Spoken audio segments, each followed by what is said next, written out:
Joanna will now light the chalice as a symbol of our beloved community. Welcome, and come into the circle of love and justice that is this congregation. Join our community of forgiveness and acceptance. Help us to find peace and joy with one another.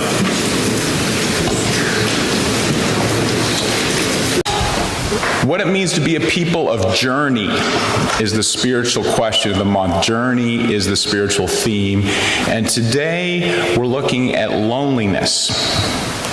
How does loneliness play a role in how we are on our journey together? And the book that I've looked at in preparation for the sermon is A Philosophy of Loneliness. I highly recommend it. It's a 2015 publication by Lars Svensson of Norway. This reading comes from the book. Svensson writes, "Almost all I thought I knew about loneliness proved false. I thought more men than women were lonely, and that lonely people were more isolated than others. I assumed that the significant increase in the number of single dwellers would notably impact the number of lonely individuals. I thought social media generated more loneliness by displacing ordinary sociability. Never have I worked with a subject that overturned to such an extent all the assumptions I brought to the table. And these preconceptions are quite widespread." Goes on to write, "Loneliness at times can be not only painful, but it can be embarrassing or even bring shame. In Joan Didion's novel, Play It As It Lays, Maria is a deeply lonely person, and it's critical for her to hide this loneliness." So here's a section from the novel. "She had watched them in supermarkets, and she knew the signs. At 7 o'clock on Saturday evening, they would be standing in the checkout line reading the horoscope in Harper's Bazaar, and in their carts would be a single lamb chop and maybe 2 cans of cat food and the Sunday morning paper, the early edition with the comics wrapped around it. They would be very pretty some of the time, their skirts the right length and their sunglasses the right tint, and maybe only a little vulnerable tightness around the mouth. But there they were, 1 lamb chop and some cat food in the morning paper. To avoid giving off the signs, Maria shopped always for a household. Gallons of grapefruit juice, quarts of green chili salsa, dried lentils, and alphabet noodles, rigatoni and canned yams, 20-pound boxes of laundry detergent. She knew all the indices of the idle lonely, and so she never bought a small tube of toothpaste, never dropped a magazine in her shopping cart. The house in Beverly Hills overflowed with sugar, corn muffin mix, frozen roasts, and Spanish onions. Maria ate cottage cheese.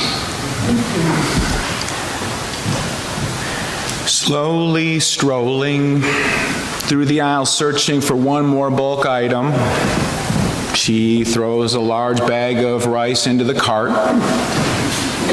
Maria, in Joan Didion's novel, feels deeply lonely. Looking into their eyes, reading body language, Maria believes the other Saturday night regulars in the grocery store are lonely too.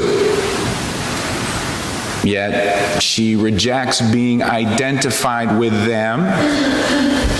Ironically, that connection would only serve to increase the pain of Maria's loneliness. Taxi Driver is a classic American film exploring loneliness. played by Robert De Niro. Travis Bickle, 26-year-old honorably discharged Marine, is a lonely, depressed young man living isolated in New York City. Coping with his chronic insomnia, Travis takes a job as a taxi driver, working nights throughout the boroughs of the city, trying to connect somehow, some way with others, socially, volunteering for a political campaign. Travis strikes out. At one point, with an air of acceptance mandatory for a survivor, Travis says, "Loneliness has followed me for my entire life, everywhere. In bars, in cars, on sidewalks, stores, everywhere. There's no escape. I'm God's lonely man." Lars Svensson highlights how in T.S. Eliot's The Cocktail Party, Celia accepts that we are all lonely to a certain extent. After Celia's lover, Edward, decides to return to his wife, Celia says the breakup has not simply left her alone for now. She's aware that she has always been alone. She will always be alone. Not merely in regards to men, but to all people. Celia goes on to declare that communication and connections with others are simply illusion. Even though Celia uses the word alone, she's talking about loneliness, the painful feeling of being disconnected from others.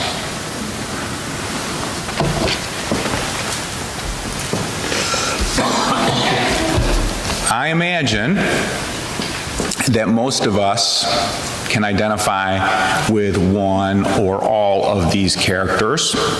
Maria in the grocery store, Travis the taxi driver, or Celia in the wake of a breakup. Loneliness is one of the most universal human experiences, and it happens in a myriad of ways. Lars Svensson defines loneliness as a sense of pain or sadness, a perception of oneself as being isolated or alone. It's a perceived lack of closeness with others. So it's important to acknowledge loneliness is very subjective. That's just the reality. It's very subjective. Each person's desires or expectations, how they manifest, are significant. We know being alone does not equal being lonely. Somebody with few interactions may not be lonely because they don't want or need certain kinds of connections. And somebody with many interactions and connections may be lonely because they want or need specific kinds of connections. In certain ways, they may struggle with connecting. The Beatles sang, "One is the loneliest number that you'll ever do. Two can be as bad as one. It's the loneliest number since the number one." I often forget the second verse. Being alone or with people does not dictate whether you feel satisfied with your connections. Personally, I have experienced painful loneliness, debilitating loneliness, while spending time by myself and while spending time with others. I have felt the weight during family meals or group walks in the park. I have felt the weight by myself, first thing in the morning, in the middle of the day, at the end of the evening. At times, when surrounded by family or friends, especially in my teens or my 20s, I felt like I was living in an impenetrable bubble, preventing any kind of flow of love or support going back and forth between me and the people with which I knew it existed. I will not ask you to raise your hand if you have experienced difficult loneliness. That may be too personal a question for this setting. But I do want to ask you to reflect on whether you have felt difficult loneliness.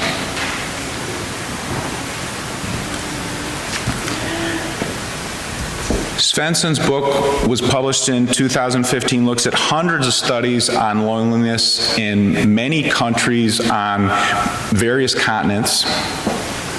And Svensson debunks many commonly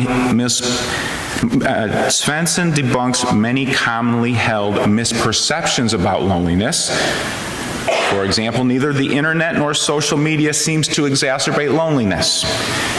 And loneliness is not a larger problem for the growing numbers of people who live alone in the United States and around the world.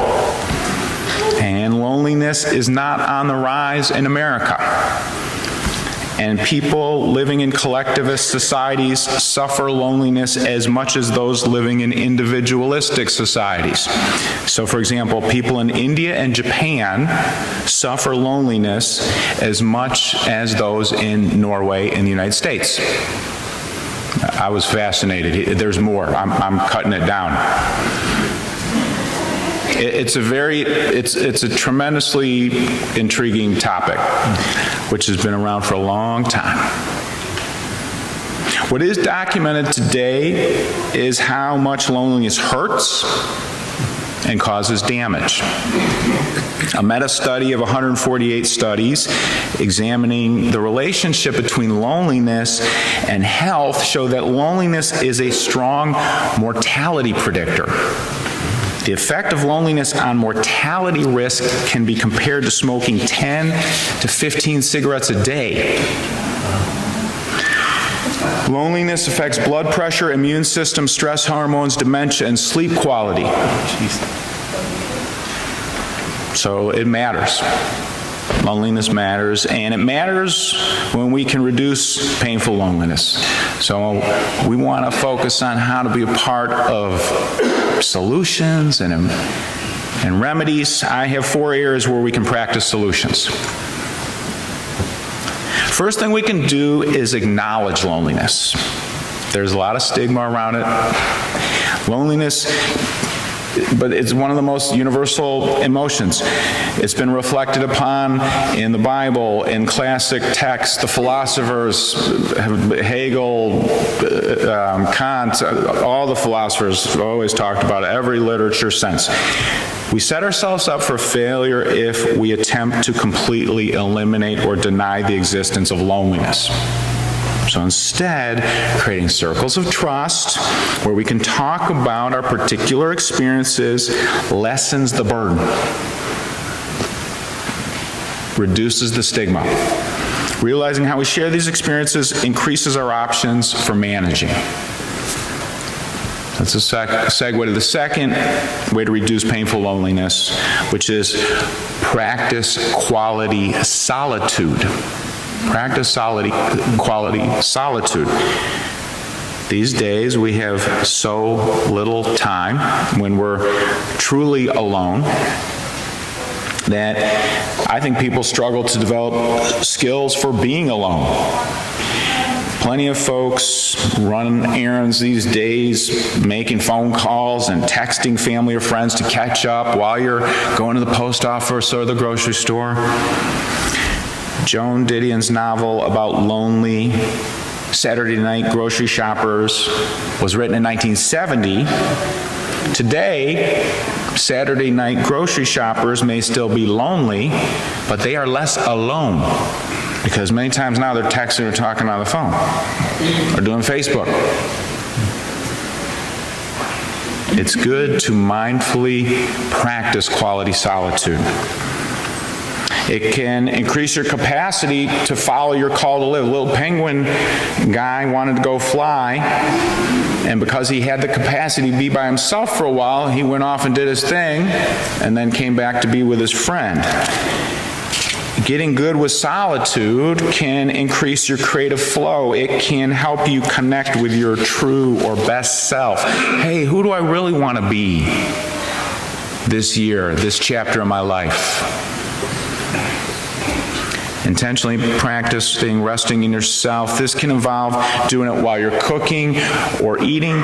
You can practice resting in yourself is a nice phrase I like. Rest in yourself. You can do it while you're with others. You can practice quality solitude. While you can be lonely when you're with others, you can also practice quality solitude with others. Just take some time. You don't have to pay attention to everybody else all the time. You can do it right now. Just ignore the rest of the sermon. Practice being with yourself. I know you do it. I know you do it. It's okay. We're Unitarians. It's fine.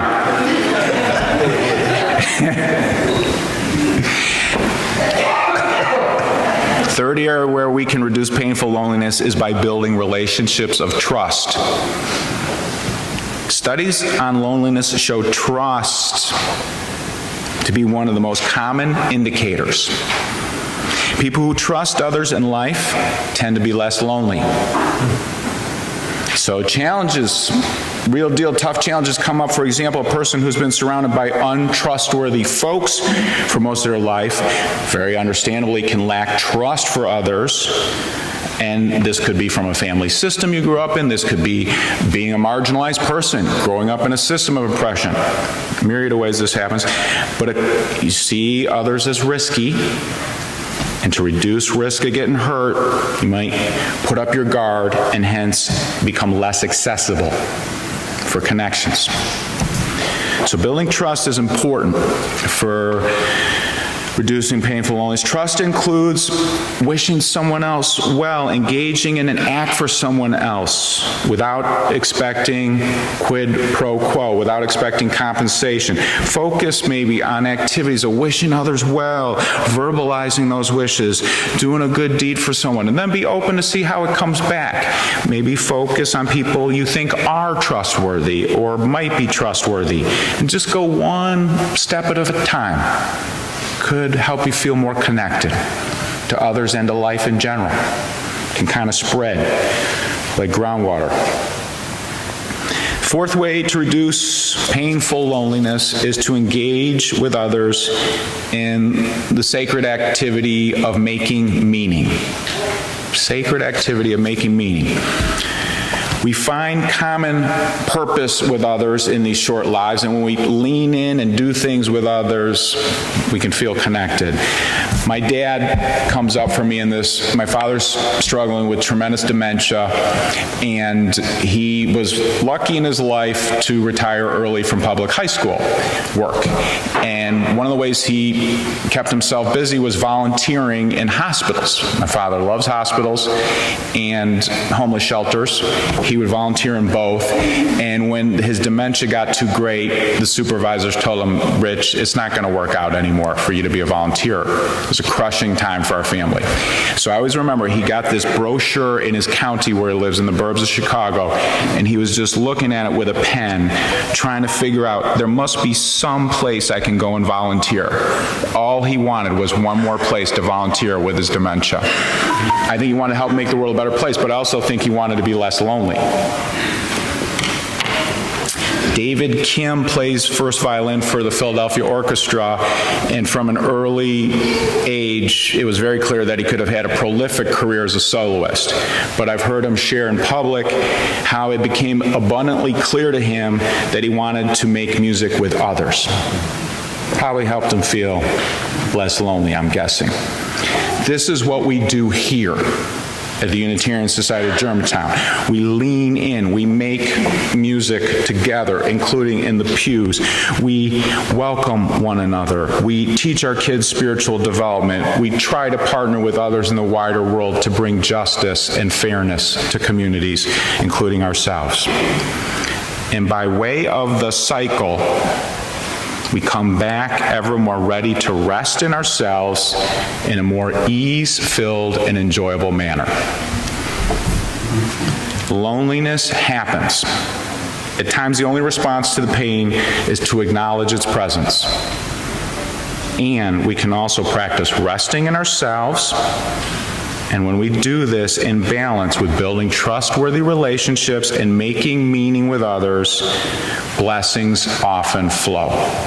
Blessings be blessings to you. Amen. Words today are from Wendell Berry.